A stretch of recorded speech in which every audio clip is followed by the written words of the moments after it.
좌우를 바라보며 그리스도 예수의 이름으로 마음껏 축복하고 문안하도록 하겠습니다. 주는 그리스도시요 살아계신 하나님의 아들이십니다. 아멘. 2023년도도 하나님이 우리에게 언약의 줄기를 따라 오늘을 이르게 하셨습니다. 마지막 날입니다. 다 같이 2023년도 여러분이 붙잡고 오신 우리 주제 함께 큰 소리로 외쳐봅시다. 시작. 제123 RUTC 응답 25 기도의 줄을 붙잡아라. 393 사도행전 2장 17절 말씀. 아멘입니다. 오늘 말씀의 제목 무엇입니까? 오직 그리스도 3천 절대로 안 돼. 내년도 우리 교회 주제입니다. 제 뒤에 지금 써있죠? 오직 그리스도 3천 절대로 안 돼입니다. 하나님께서 우리에게 생명을 주신 이유가 있죠. 하나님의 소원을 담을 자로 우리를 부르시고 이 시대에 그리스도가 없어서 죽어가는, 먹을 것이 없고 마실 것이 없어서 기갈하는 것이 아니라 하나님을 아는 지식이 없어서 망해가는 이 시대 속에 오직 예수가 그리스도 되어야만 되는 그 당위성을 아는 저와 여러분을 이 시대에 부르신 줄 믿습니다. 이 시대를 살리는 유일한 길은 오직 예수 그리스도 그 한 분이십니다.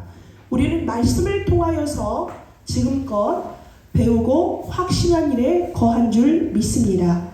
어떤 순간에도 하나님은 항상 함께 하시기 때문에 하나님을 향한 계획 속에서 배우고 확신한 일에 거하여야 됩니다. 왜냐하면 하나님 계획 속에선 우리가 때로는 넘어지고 어려운 일을 당할 때가 있어도 여러분과 저는 하나님께서 절대로 고아로 내버려 두지 아니하십니다. 항상 함께 하시겠다고 약속하셨어요. 언제나 저와 여러분을 향한 하나님의 계획이 있기 때문입니다. 이것을 누리는 것이 기도이고 이것을 확신하는 것이 예배입니다. 언제나 여러분과 저는 하나님의 답이 있습니다. 그 응답 속에서 하나님의 절대 계획이 각 사람에게 있어요. 지금 보면 패역한 세대라고 본문에 나오지 않습니까? 말세를 살아가는 저와 여러분에게 하나님의 정확한 뜻이 말세 지말에 예수 그리스도의 언약을 증거해야 될 그 절대적인 목표가 우리에게 있습니다. 그것이 언제나 어디서나 나를 향한 하나님의 절대라는 것. 이 응답을 우리 온 교회가 확인하기를 기도합니다. 그 절대라는 것은 우리의 굳은 결심이 아닙니다. 하나님께서 우리에게 내려주신 것이에요. 하나님이 그 언약 잡은 자를 통하여서 그 일을 행하시겠다고 약속하신 것입니다. 우리는 그것을 나의 절대로 붙잡고 시대를 살아가면 될 줄 믿습니다. 하나님은 언제 일하십니까? 하나님은 아브라함에게 뭘 하려고 할 때, 아브라함이 뭘 하려고 할 때 그때 일하시고 역사하셨어요. 하나님이 내 인생에 무엇을 할지를 모르는 사람들은 내 인생에서 내가 무엇을 해야 되고 그 응답이 어떻게 오는지를 모릅니다. 그런데 우리가 하나님이 내 인생에 무엇을 하시고자 하는지를 아는 사람은 날마다 응답이 되어질 수밖에 없습니다. 하나님은 여러분과 저를 향하여서 복중에 짓기 전에 이미 구별하셨다고 말씀하십니다. 구별하시다는 건 뭐예요? 하나님의 목적이 있단 말입니다. 하나님의 계획이 믿어지고 발견되어지는 것이 패역한 세대 속에 우리가 살아가는 최고의 은혜인 줄 믿습니다. 이번 주간에 여러분도 많은 생각을 해봤죠. 성탄절을 지나서 오늘 주일에 이렇게 한 해를 마감하는 이때에 세상 사람들은 송년회다 막년회다 그 의미를 어디에다 두고 하는지 모르지만 그런 모임을 만남을 많이 갖는 것 같습니다. 근데 우리 다민족 선교계 모든 하나님 하나님의 사람들은 기도로 한 해를 갈무리하면서 2024년도에 대한 계획을 하나님의 완전한 계획 속에서 찾으신 줄 믿습니다. 2024년도에 나를 향한 하나님의 계획이 무엇입니까? 그 언약이 무엇입니까? 우리가 분명히 그 질문 속에서 봐야 할 것이 분명히 있습니다. 세상의 기준을 한번 볼까요? 세상에는 의식주가 모든 것입니다. 보여지는 창세기 3장의 나 중심, 창세기 6장의 육신 중심 보여지는 것이죠. 남에게 내가 어떻게 보여지는가? 또 창세기 11장의 바벨탑 중심으로 사람들이 보여지는 대로 나를 판단하고 나를 바라보는 것을 너무나 사람들은 의식을 합니다. 그래서 그 세상의 기준을 돌아보면 하나님이 아닌 세상 중심이라서 잘 먹고 잘 사는 것에서 그런 것에서밖에 우리의 계획을 찾을 수가 있게 되는 거죠. 그렇게 눈에 보이는 대로만 육신적으로만 사는 세상의 기준에서 우리는 구별된 사람입니다. 우리 눈에 보이진 않지만 사단이 존재합니다.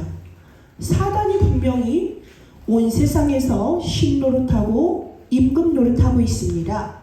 근데 그 사단은 어떤 존재냐면 요한복음 8장 44절에도 있죠. 아비 마귀라 그랬죠. 세상 사람들의 아비는 마귀고요. 거짓말하는 자입니다. 속이는 자입니다. 요한복음 10장 10절에는 죽이고 멸망시키는 자 사단 마귀라 하였습니다.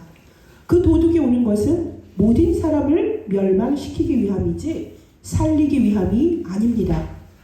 저와 여러분이 세상에 머물러 있지만 세상 속의 모든 것을 기준으로 산다면 실질적인 하나님의 계획을 행할 수가 없습니다. 우리는 세상 속에서 실제로 나의 약함 속에서 하나님의 나라를 볼 수 있어야 되겠습니다. 더 정확하게 말씀을 드리면 하나님 나라의 일이라고 하는 이 미션이 보여질 때에 그때부터 이 패역한 세대를 살아가는 우리에게 힘이 생깁니다. 예수님이 부활하셔서 감람산에 제자들을 부르셔서 40일 동안 하신 것이 하나님 나라의 일에 대해서 말씀하신 것입니다. 주님이 마찬가지로 저와 여러분을 불러가지고 눈에 보이는 세상 속의 의식주의 기준을 두지 말고 그 속에서 빠져나와라 말씀하십니다. 사단은 참소하는 자입니다.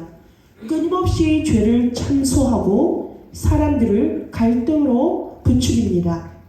우리에게 있어서 나는 할 수 없어 낮은 자존감과 죄책감이 들 수밖에 없도록 사단은 우리를 몰아가지요. 그런데 하나님의 나라라는 이 미션이 하나님이 우리를 부르신 목적이 보여질 때에 하나님이 이 시대 속에서 나를 향해 내가 무엇을 해야 할지 그 계획을 찾아갈 수 있습니다. 그래서 2024년도 하나님은 우리에게 언약만 알면 하나님은 그 언약을 정확히 성취하시겠다고 약속하십니다. 언약은 무엇입니까? 예수 그리스도입니다. 어떻게 하나님이 나를 향한 절대 계획을 발견할 수 있을까요? 이미 성경에서 답을 다 주셨습니다. 이미 미리 앞서서 우리에게 말씀을 주시고 그것을 행하십니다. 성경을 통해서 나를 향한 하나님의 믿음의 사람들이 어떻게 믿음을 지키고 또 그 미션을 발견했고 그 생애를 살아갔으며 하나님의 계획을 어떻게 발견했는가를 성경 속에서 우리가 찾아볼 수 있습니다. 구약에서 먼저 아브라함의 생애를 우리가 볼 수 있죠. 창세기 18장 17절에 보면 내가 하려는 것을 아브라함에게 숨기겠느냐 하십니다. 아브라함에게 처음부터 말씀하셨어요. 창세기 12장 1절에서 3절에 본토 친척 아비집을 떠나라. 내가 네게 지시할 땅으로 가라. 그 땅은 가나안입니다. 어떤 땅입니까?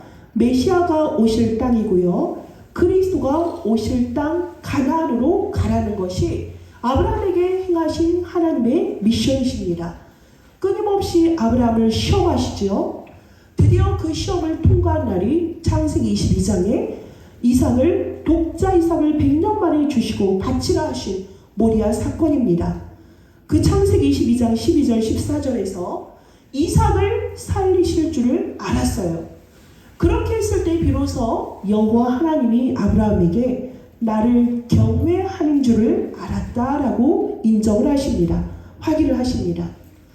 이삭 대신에 순양을 바치게 됩니다. 그때 아들 이삭에게는 딱 각인된 것이 무엇입니까? 나 대신에 그리스도구나. 이거를 정확히 언약으로 붙잡은 거예요. 아버지의 그 믿음 속에서 내가 제물이 되어야 되는데 순양을 대신 그 여호와 하나님이 그리스도가 내 주인이 되도록 각인된 사건이 바로 모리아 사건입니다. 이렇게 저와 여러분에게 있어서 모든 문제를 십자가에서 다 끝내시고 해결하신 그리스도가 주인 되어질 때 절대로 저주 재앙은 우리랑 상관이 없습니다. 물론 우리가 선악과를 따먹은 이후에 모든 사람은 아담의 후손이기 때문에 영적인 죄를 갖고 태어나지요. 그런데요, 생로병사의 모든 과정은 신자나 불신자는 똑같습니다. 그러한 모든 문제나 사건 속에서도 그리스도 그 방주 안에 있는 우리에게는 어떤 것도 문제가 되지 않는다는 말씀입니다. 주인이 내가 되는 것이 아니라 완전히 하나님이 되어주시고 그리스도가 되어준다면 우리에게 있어서 두려움이나 외로움이나 그런 지옥 배경에서 우리는 완전히 탈출하고 자유롭고 해방받은 존재입니다. 나 대신에 그리스도가 주인 되어주는 그 은혜를 우리가 항상 누려야 되겠습니다. 이삭의 상태는 항상 나 대신 순양이 확인되었기 때문에 그 은혜 가운데 그 삶을 살아가고요. 그 아들 야곱은 어떻습니까? 베델에서 하나님을 대면하게 됩니다. 귀로만 듣던 그 하나님을 내 문제 대신에 그리스도로 완전히 해결하시고 완전히 답을 내신 그리스도라는 것을 베델에서 야곱도 확인하게 됩니다. 그러니까 문제가 생길 때마다 베델에 올라갑니다. 여러분은 문제가 생길 때 어디로 향합니까? 여러분의 향하는 그곳이 여러분의 영적인 주인입니다. 문제가 터질 때마다 가는 곳이 주인이거든요. 아이들에게는 분명히 부모님이 답이 될 수 있겠지만 문제가 생기면은 이 사람, 저 사람 찾아가는 사람이 있어요.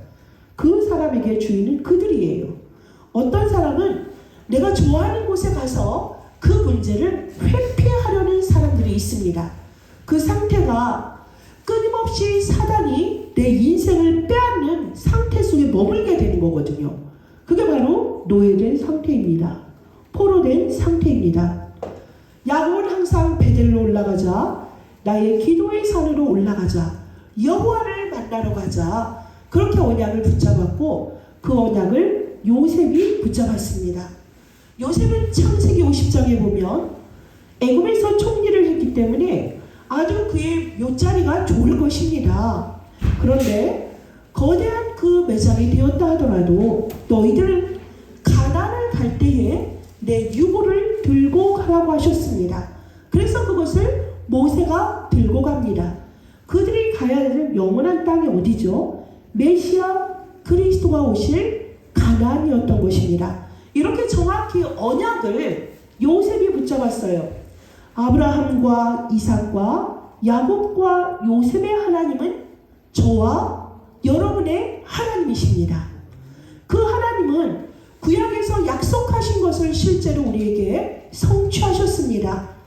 메시아가 이 땅에 오시고 그 그리스도의 언약의 흐름은 지금도 우리에게 흐르고 있습니다. 영원히 흐르고 있습니다. 저와 여러분이 나를 향한 하나님의 절대 계획을 어떻게 확인할까요? 내가 지금 어디에 있는가? 내가 예수 그리스도 안에서 나의 모든 답을 찾고 있는지, 내 인생의 주인공이 진정 그리스도인지를 확인하십시오. 요셉을 알지 못하는 새 왕이 들어섰고, 그러니 그 왕은 요셉을 알지 못함으로 히브리인을 우대하거나 그들을 예우할 필요가 없습니다. 그래서 그들의 인생은 어떻게 됐습니까? 종이 되었을 수밖에 없습니다. 너무나 그 폭압 앞에 힘들어하니까 히브리인들의 그 고통을 여호와께서 들으셨습니다. 그래서 그들에게 레위 남녀 사이에 모세를 부르셨습니다. 처음에 모세가 그 언약이 붙잡혀지지 않으니까 왜 내가 누구길래 세계 복음화를 하라 하십니까? 내 수준은 이것밖에 되지 않는데 어떻게 그 일을 감당할 수 있겠습니까? 하고 지금 여호와께 묻고 있습니다. 그럴 때에 호렙산에서 하나님의 그 세미한 음성을 듣고 출애굽의 그 비밀을 확인하게 되는 것이죠. 그게 바로 출애굽기 3장 18절에 피제사를 드리러 가자. 노예된 현장에서 어떤 것으로도 빠져나올 수가 없는데 그것을 빠져나오는 유일한 길이 피 언약을 붙잡는 것이다. 노예가 됐다는 것은 어떤 것일까요? 우리가 지금 속국도 아니고 일제 식민지도 아니잖아요. 그럼 우리에게 있어서 노예는 뭘까요? 영적인 상태에서 여러분이 내 마음대로 되지 못하고 내 마음대로 빠져나오지 못하는 현장이 바로 여러분의 노예되고 포로된 현장입니다. 그래서 내 인생에 원하지 않았지만 내 인생이 내가 원한 대로 살아온 게 아니에요. 여러분은 어떻게 흘러오다 보니까 지금 여러분의 삶을 살고 있죠. 여러분은 모르게 내가 노예된 것도 모르고 포로된 것도 모르고 살고 있는 사람이 많습니다. 어제 우리 본부 메시지에서도 뭘 말씀을 계속 키워드가 뭐였습니까? 저에게 있어서는 엑소더스였어요. 탈출해라, 벗어나라, 해방받아라, 자유로워라, 그거거든요. 모세가 세계 복음화를 할 수 있고 또 이스라엘 히브리인들이 애굽에서 빠져나오는 유일한 길은 피제사를 드리는 것이었습니다. 가나안에서 오실 예수 그리스도를 만나러 가는 거죠. 십자가에서 죽으심으로 그 피로 말미암아 유월을 하게 됩니다. 담을 넘어간다고요. 어떤 담? 저주와 재앙과 사망의 그 담을 넘어가는 것입니다. 생명이 피에 있다 그러셨어요. 피제사가 그런 것이에요. 그 피 언약은 모세의 후계자인 여호수아에게도 전달이 됩니다. 내가 모세와 함께 한 것처럼 너와 영원히 함께 할 것이다. 담대하고 강하고 담대하라. 내가 모든 것을 네게 주겠다 약속하셨습니다. 하나님께서 여호수아를 처음에 부를 때 모세에게 주셨던 언약을 그대로 전달하셨던 것입니다. 이것을 가지고 가나안을 정복하고요. 평안이 오고 그럴 때에 살만해졌거든요. 그 다음에 오는 것이 사사시대입니다. 사사시대를 한마디로 표현한다면 뭔지 아십니까? 사람들이 자기 소견대로 한다 그거예요. 내 소견대로 한다. 내가 배웠고 부모님보다 많이 배웠고 세상 경험도 많이 하였으니 내 소견대로 살겠습니다. 지금 어디의 모습입니까? 세상의 모든 사람들의 삶입니다. 그들에게는 지금 피 언약이 없습니다. 하나님 참 치사하다. 아니 하나님 말씀 안 들으면 맨날 우리 힘들게 해? 그게 아니에요. 자기 소견대로 편하게 살 것 같은데요. 근데 자기 자신을 살릴 수가 없습니다. 자기 소견대로 살아가서 모든 답을 찾으면 좋겠는데 자기 소견대로 산다는 것이 피 언약이 없는 이상 결국엔 무엇입니까? 멸망입니다. 물 떠난 물고기가 물 떠나면 당연히 죽지요. 우리를 괴롭힌다고요? 아니요. 하나님이 창조하신 창조 질서에서 벗어난 것입니다. 선악과를 왜 만들었냐고요? 그 선악과여야만 하나님과 내가 영원히 함께하는 최고의 축복이거든요. 하나님의 창조 질서예요. 우리는 그것을 지키면 되는데 선악과를 신호등처럼 우리가 지키고 살면 온전케 되어지는 것인데 우리는 그 언약을 파괴하고 하나님께 불순종한 결과로 우리가 이렇게 살아가는 것입니다. 여러분, 선악과 얘기를 누군가 물을 때 정확히 말씀하세요. 하나님이 우리를 사랑하는 최고의 방법이 선악과라는 것을 정확히 그들에게 전하기 바라겠습니다. 아무것도 할 수 없는 엑스더스 그런 상태에서는 노예되고 포로되고 속국되고 함정 속에 빠져 있고요. 옳다 하고 열심히 한다 하는데 결국엔 나에게 함정이 되어지고 올무가 되어지고 덫이 되어지는 경우가 너무나 많습니다. 사사시대를 지나서는 하나님이 언약궤를 통하여서 언약 중심으로 이스라엘 백성들을 이끌어갑니다. 그때의 성전에 하나님께서 부르신 한 사람이 바로 사무엘입니다. 사무엘은 사무엘상 17장 9절에 뭐라 합니까? 미스바에 모여라 그럽니다. 미스바에 왜 모이라 합니까? 온전한 번제를 여호와께 드리자. 온전한 그리스도의 언약을 붙잡고 예배를 회복하자 하는 것이 바로 미스바 운동이었습니다. 그 이후에 이스라엘의 블레셋이 쳐들어오지 못했습니다. 온전한 예배를 드렸을 때에 사단은 꼼짝 못합니다. 의식주 얘기를 하는 것이 아니라 하나님은 온전한 예배, 너와 나 사이에 너는 누구이며 나는 누구인지, 나는 너의 여호와요, 너는 나의 사랑하는 제자다, 자녀다, 이것을 근본을 알기를 원하십니다. 여러분의 지금 인생 상태 여러분이 점검하시고요. 온전한 예배를 2024년도부터는 드려야 되겠다. 이곳에 와서 앉아있지만 언약 붙잡지 않고 그냥 내 방식대로 예배 드리던 습관대로 와서 앉아있으면 결국은 종교인입니다. 종교인이 뭐라 그랬죠? 귀신을 두려워하는 자라 그랬어요. 제가 요즘 현장에서 주로 만나는 분들이 기존 신자들이에요. 기존 신자들에게 그리스도의 복음을 전하면 참 힘들어요. 안 들려요, 여러분. 우리에게 있어서 예수가 그리스도다. 그리스도가 모든 문제 해결자다. 왜요? 모든 문제는 하나님을 떠난 데서 시작됐기 때문에 그 해답은 오직 예수 그리스도에는 답이 없다. 이것을 완전히 알고 우리는 살아가지 않습니까? 같은 교인인데도요. 이 정확한 그리스도의 피 언약을 모르는 분들은 예수가 그리스도로 오셔서 모든 문제 끝냈다는 그 사실이 믿어지지가 않는 거예요. 보여지는 자녀의 문제, 가정의 문제, 의식주의 문제, 이런 것들이 교회에 오면 육신의 것이 해결되기를 원하고 있거든요. 근데 교회는 또 하나님의 말씀은 영적인 사실에 대해서 말하거든요. 영혼이 잘 되면 범사가 잘 되든 안 되든 사실 상관없어요. 그리스도가 나의 주인이고 내 안에 그리스도가 절대망대로 세워져 있는 사람에게는 무엇이 문제겠습니까? 갓 태어난 아가가 어머니의 품속에서 새근새근 잠자는 건 뭐예요? 가장 평안한 상태, 하나님 창조주가 나와 함께 하시는 그 상태. 그렇다면 우리에게는 우리가 어떠한 상황에 처하더라도 문제가 될 게 없는 거예요. 그 믿음이 없는 거예요. 그 근본에 대한 믿음. 우리는 그것을 알고 믿고 살아가는 사람들입니다. 이것이 되어진 사람이 기름 부음 받은 자예요. 사무엘상 16장 13절에 다윗이 사무엘에게 기름 부음을 받고 나서 이날 이후로 어떻게 했죠? 다윗은 여호와의 영에게 크게 감동되니라 그러셨어요. 여호와의 영에 충만하다, 여호와의 신에 충만하다, 이 말씀입니다. 그러했기 때문에 사무엘상 17장 29절에 골리앗 앞에 설 수가 있었던 것이에요. 형들이 그러죠. 네가 평소에도 교만하더니 네가 여기 왜 있냐 그랬더니 형들 나에게 어찌 이유가 없겠습니까 합니다. 이렇게 정확한 언약이 내 안에 그리스도가 절대망대가 되어져 있는 사람들은 흔들림이 없어요.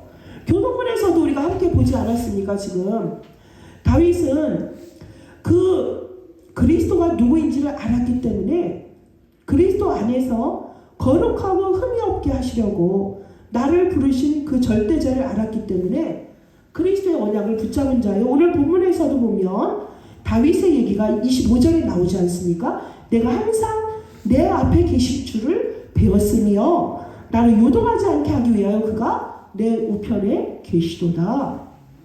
여러분, 역사적으로 따지면 다윗이 예수 그리스도와 동시대에 산 게 아니죠. 이렇게 보여지는 것은. 그런데 이미 영원전에 계신 그리스도가 우리에게 지금 함께 하심을 다윗이 알았던 거예요. 그래서 그 하나님이 내 눈으로 보는 것 같고 그분은 지금 보좌 우편에 계시도다. 이 믿음의 고백이 우리의 고백이 되어야 될 줄 믿습니다. 그래서 다윗의 후손으로 오신 예수 그리스도, 장차 오실 예수 그리스도를 온전히 회복하였기 때문에 예배의 축복 속에서 완전히 죄와 저주에서 엑소더스 하시고 그 자유를 회복한 사람이었습니다. 하나님의 계획인 그리스도를 회복하는 것이 하나님이 저와 여러분에게 주시는 미션이십니다. 그리스도 복음에 대해서 아무도 관심이 없었어요. 그리스도 전해야 됩니다. 복음 전해야 됩니다. 교회를 부흥하기 위해서가 아니라니까요. 예수님이 지금 여러분에게 죽으시고 다시 살아나셔서 부활하셔서 감남산에서 40일 동안 얘들아 이렇게 해야 교회가 부흥된단다. 이 말씀을 하시는 게 아니에요. 모든 사람이 나를 알지 못한다. 나를 부인한다. 저들은 나를 알지 못하고 나를 십자가에 못 박혀 죽였다. 어디에서 문제가 시작됐는지를 몰라. 저들에게 예수가 그리스도 되시며 그 예수가 하나님이라는 사실을 땅끝까지 증거해라.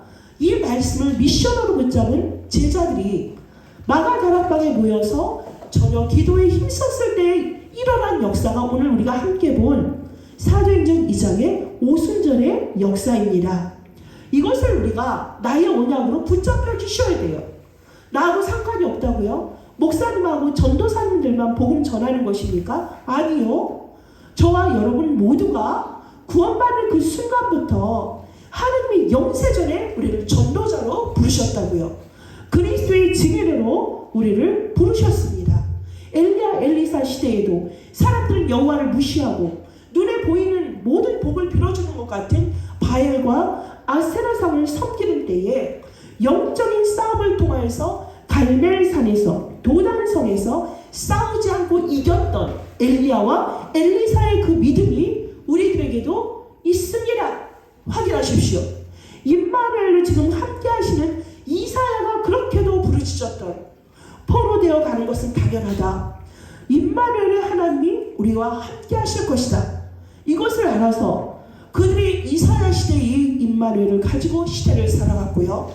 다니엘의 시대 때도 임마누엘 오신 그 그리스도를 정확히 알았기 때문에 이들은 뜻을 정하고 그 4명의 왕들 앞에서 언약의 주인공이요 언약의 전달자가 되었던 다니엘의 모습을 우리가 구약 성경을 통해서 확인합니다. 마지막으로 시작은 무엇입니까? 예수님을 본 적도 없는 바울에게 하나님께서 다메섹 도상에 예수를 만나게 하셨어요. 부활하신 예수를 만나게 하셨습니다. 성령으로 세례를 주심으로 그리스도 외에는 가치가 없어요. 바울에게 있어서. 그리스도 외에는 모든 배설물로 여겼고요. 그리스도를 아는 것이 가장 고상한 지식이라 하셨습니다. 그리스도를 알고 발견하고 청하고 하는 그 일에 생을 들였던 모습을 우리가 볼 수가 있습니다. 그것이 오늘 마가 다락방에 오직 그리스도의 언약을 붙잡고 기도했던 사도들에게 나타났던 오순절의 역사인 것입니다. 이들이 갈릴리 사람이 아니더냐? 어찌 이들이 각 나라의 말로 서로 이렇게 얘기를 할 수 있느냐? 그러면서 그때에 베드로가 그들에게 담대하게 말하는 것이 다윗을 통하여서 말씀하셨고 미리 본 거로 그리스도의 부활에 대해서 그 부활의 주님은 우리를 위해서 십자가에서 죽으시고 그리고 그가 장사되었다가 오늘까지 우리 중에 있도다 계시도다라고 지금 증거하고 있는 것입니다. 하나님이 오른손으로 예수를 높이셨고요. 그리고 주께서 나에게 말씀하시기를 내 원수로 네 발등상이 되게 하기까지 너는 내 우편에 앉아있다 말씀하시고요. 그리고 봅니다. 36절에 이 예수를 하나님이 주와 그리스도가 되게 하셨다라고 말씀하십니다. 베드로가 정확히 예수 그리스도에 대해서 지금 증거하고 있습니다. 너희가 회개하여 각각 예수 그리스도의 이름으로 세례를 받고 죄 사함을 받으라. 그리하면 성령의 선물을 받으리니 말씀하십니다. 지금 우리에게는 이 마가다락방의 체험이 확인되어져야 되겠습니다. 오직 그리스도 그 언약 붙잡으면 우리 과거도 끝났고요. 현재도 그 그리스도의 언약을 붙잡고 살아가면 되는 것이고요. 미래도 우리 그 그리스도의 언약 안에 있으면 되어지는 것입니다. 모든 문제를 다 끝냈다고요. 어떤 것이 여러분에게 근심이 되고 걱정이 되십니까?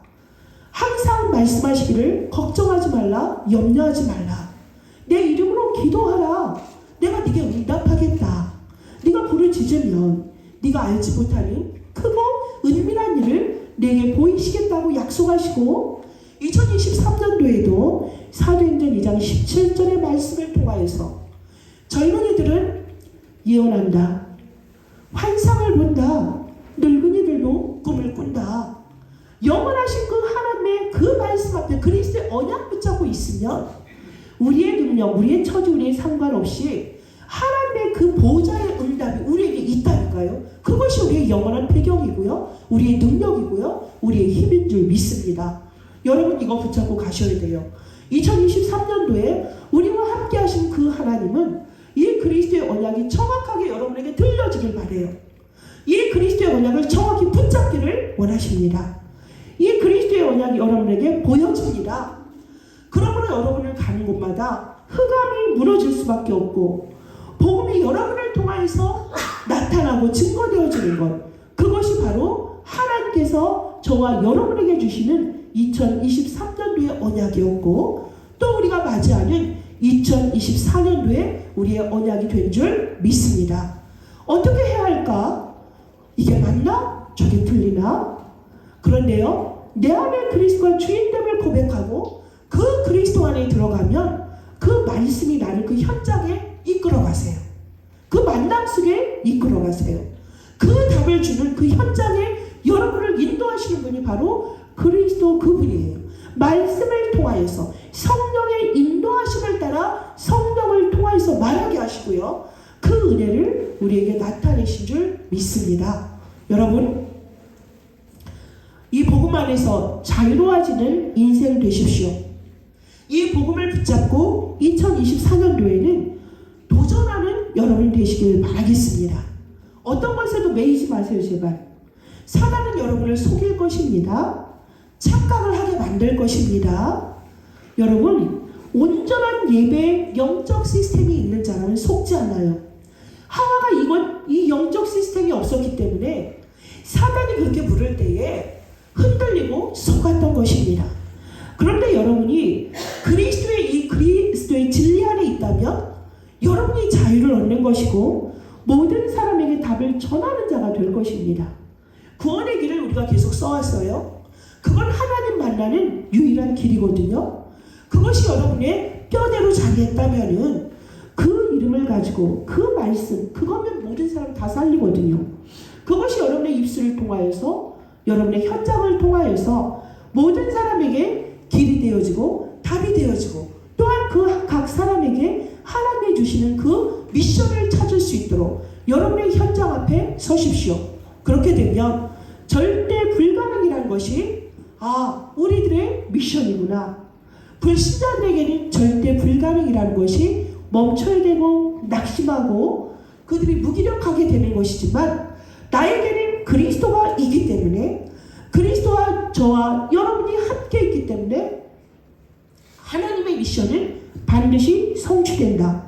절대 불가능 앞에서 우리는 염려하거나 주저할 필요가 없이 도전하고 정복한다. 우리 가야 될 길은 무엇입니까? 이 시대에는 237, 5천 종족 땅끝 모든 민족, 모든 족속, 모든 열방 가운데 가서 복음을 전하는 것이 우리의 절대 미션이기 때문에 절대 불가능에 도전하는 여러분 되세요.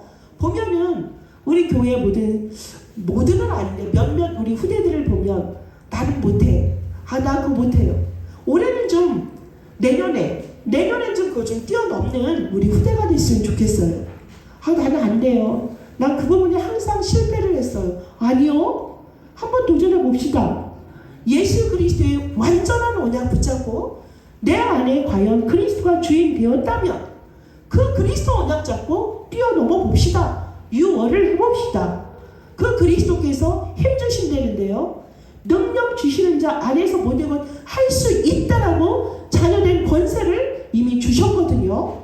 그러면 여러분이 이거 갖고 갈 때 애굽의 현장에서 인류의 모든 문제를 완전히 해결했던 그 요셉을 통하여서 여호와께서 하나님이 함께 하심으로 형통한 자의 축복이 되었고, 그래서 절대 불가능 속에서 내 능력이랑 상관없이 그 완전히 타락한 엘리 제사장 속에서 언약궤 옆에서 하나님의 음성을 들었던 사무엘의 미스바 운동을 통하여서 모든 이스라엘을 회복하신 것처럼 목동으로 있어서, 아니 사무엘 제사장이 오는데 중요한 아이라면 다윗을 불렀겠죠. 없어요. 아버지 이새가 다윗을 그렇게 대단하게 생각을 안 한 거야. 그런데 하나님은 그 다윗을 통하여서 홀로 외롭고 고독한 그 시간 속에 하나님을 깊이 만나게 했고 인생 작품을 남기게 하셨습니다. 그 시대에 태어나면 모두 죽여버리는 모세, 그 시대 속에 히브리인의 아들이면 다 죽어야 되거든요. 하나님은 그를 바로의 딸에게 마음에 들게 하여서 애굽의 왕자로 자라게 하시고 그에게 정체성을 회복하셔서 그와 함께 하시는 여호와를 확인케 하시고, 그를 통하여서 창세기, 출애굽기, 레위기, 민수기, 신명기 무엇입니까? 여자의 후손이 뱀의 머리를 상하게 할 것이다. 어린 양의 피를 바르는 자는 죽음의 사자가 넘어간다. 이 정확한 언약을 기록하게 하셨습니다. 우리는 이러한 권세가 그리스도를 붙잡은 우리에게 있음을 아십시오. 세상에서 지금 그렇게 말하더군요. 2024년도에는 경제도 어려울 것이다. 정치도 혼란이 올 것이다. 세상 사람들은 피어남을 모르기 때문에 드러나는 현상을 가지고 그렇게 말을 합니다. 하지만 우리는 어떻습니까? 보여지는 현상에 의해서 좌지우지하는 사람이 아닙니다. 내 안에 절대망대로 계신 하나님의 절대망대 되신 그리스도가 내 안에 주인 되시기 때문에, 나의 목자시기 때문에 나는 부족함이 없다. 불신앙 염려 나의 것이 아니다. 그래서 여러분 40일에 도전하세요. 감람산에 40일에 도전했기 때문에 오늘 사도행전 2장 41절에 그 말을 받은 사람은 세례를 받음에 이날에 신도의 수가 3,000이라 더하더라 하신 것입니다. 이 결과는 베드로가 그리스도가 누군지를 정확히 알았고 정확히 증거하였을 때에 많은 사람들이 회개하고 주께 돌아온 것입니다. 여러분이 이 그리스도를 모르십니까? 베드로가 지금 많은 사람들에게 선포한 그리스도를 저와 여러분이 갖고 있습니다. 옛날 성경에 보면 신도가 아니라 제자의 수라고 나옵니다. 제자라는 건 그리스도를 그냥 알고 흘려버린 사람이 아니에요. 그 그리스도를 누리고 증거하는 데에 집중하고 그 일을 증거로 해서 삶을 살아가는 증인들입니다. 이러한 사람들이 저와 여러분이 꿈꿀 때에 우리 교회에 이런 증거를 하나님은 나타내신다고 약속하신 것입니다. 그리스도가 여러분에게 개인화되어 주시고요. 복음이 나의 복음으로 정리되어져야 돼요. 이제는 내가 알고 있는 그리스도가 모든 사람에게 전달되어질 만큼 영적인 복음의 이 진리가 논리적으로 정리될 필요가 있어요. 편집되어져야 되죠. 정확한 복음이 무엇이에요? 성경 속에 나타난, 제가 지금 구약의 그리스도를 누린 증인들의 얘기를 지금 모든 사람들에게 지금 말하고 있지 않습니까? 그것이 나에게도 그 언약이 나에게 잡혀지고 정리가 되어져야 돼요. 이렇게 구약과 신약에 나타난 그리스도가 나의 역사가 되고 나의 증거가 되어지는 그 한 해가 우리가 꿈꾸는 2024년도가 될 줄 믿습니다. 이러한 글은 준비하십시오. 그리스도가 유일하다면 그 유일한 그리스도의 능력은 여러분 개개인에게 나타나게 되어져 있습니다. 그럼 우리는 무엇을 갖출까요? 영적 시스템을 갖추십시다. 계속적으로 어제 말씀하신 게 여러분이 매여있고 묶여있고 안 된다는 그곳에서 탈출하라 하셨고, 완전한 그리스도의 언약을 잡은 자라면 그 속에서 기도하라 그러셨어요. 기도의 시스템을 갖춰라. 너희들의 믿음으로 도전하는 것이 아니라 기도 속에서 그 믿음을 가지고 도전하는 것이다. 그 기도 속에서 성삼위 하나님이 함께 하시고 일할 것을 믿고 우리 후대들은 평생의 언약을 찾아라. 그럼 우리 중직자들, 우리 성도님들은 어떻게 해야 될까요? 그리스도 예수 안에서 지금 하나님이 하시고자 하는 나의 언약을 확인하시면 됩니다. 모르셨다고요? 다시 찾으세요. 40일의 집중의 기도 속에서 여러분과 여러분의 가문과 여러분의 산업과 또 여러분의 생업과 여러분의 또 교회 안에서의 여러분의 미션을 찾으십시오. 나의 복음이 찾아져야 돼요. 나의 복음. 바울의 복음 아니고요. 요셉의 복음이 아니고 나의 복음. 복음 안에 감춰있는 그 지식과 지혜의 보화가 나에게는 어떤 것일까? 록펠러에게는 내가 산업인이니까 헌금을 많이 해서 교회를 많이 짓고 후대를 양성하는 것이 나의 언약이다. 이렇게 붙잡은 것처럼 여러분이 또 문화 분야에 계시고 예술 분야에 계신 분들은 그 속에서 여러분의 언약이 있다니까요. 그것이 뚜렷하게 발견되어서 그것이 편집되어져서 2024년도를 살아가라고 말씀하십니다. 샘 솟듯이 물이 퐁퐁퐁퐁 샘물에서 솟아나는 것처럼 오늘 오직 그리스도 언약 붙잡고 기도했던 마가다락방에 임했던 성령의 충만한 역사가 여러분에게 임하기를 예수 그리스도의 이름으로 축복합니다. 이 예수 그리스도는 항상 여러분과 함께 하시기 때문에 여러분이 그 언약 속에 들어가서 기도한다면 성령은 역사하시고요. 여러분을 인도하시는 살아계신 하나님이 바로 여러분과 저의 하나님이십니다. 그래서 저는 꿈꿉니다. 3천 절대 제자 망대 하나님이 하신다. 우리 교회를 통하여서 여러분을 통하여서 하나님이 하실 것을 믿습니다. 이것을 가지고 우리가 2023년을 잘 마무리하시고 2024년도에도 계속적으로 꿈을 꾸며 237 치유 서밋을 향한 세 가지들이 교회에 있어야 될 이유가 있기 때문에 하나님은 또 우리에게 3천 절대 제자의 절대 망대를 우리에게 허락하셨습니다. 이 안에서 새롭게 멋지게 도전하는 우리 다민족 선교교회 모든 하나님의 삶이 되어주시기를 예수 그리스도의 이름으로 축복합니다. 기도하겠습니다. 예수가 그리스도라는 언약을 굳게 붙잡고 성령 충만을 받은 그리스도 제자들이 삶의 현장에서 만나는 사람들에게 예수 그리스도를 영접하는 구원의 열매들이 일어나고 예수 그리스도께서 행한 능력과 치유의 역사가 나타나 그리하여 개인이 그리스도의 증인되어서 3천 제자 절대 망대를 하게 되는 2024년도 다민족 선교교회가 되게 하여 주옵소서. 이것은 오직 예수 그리스도의 언약 잡고 제자들이 마가다락방에 모여서 오직 기도로 시작된 성경적인 전도운동입니다.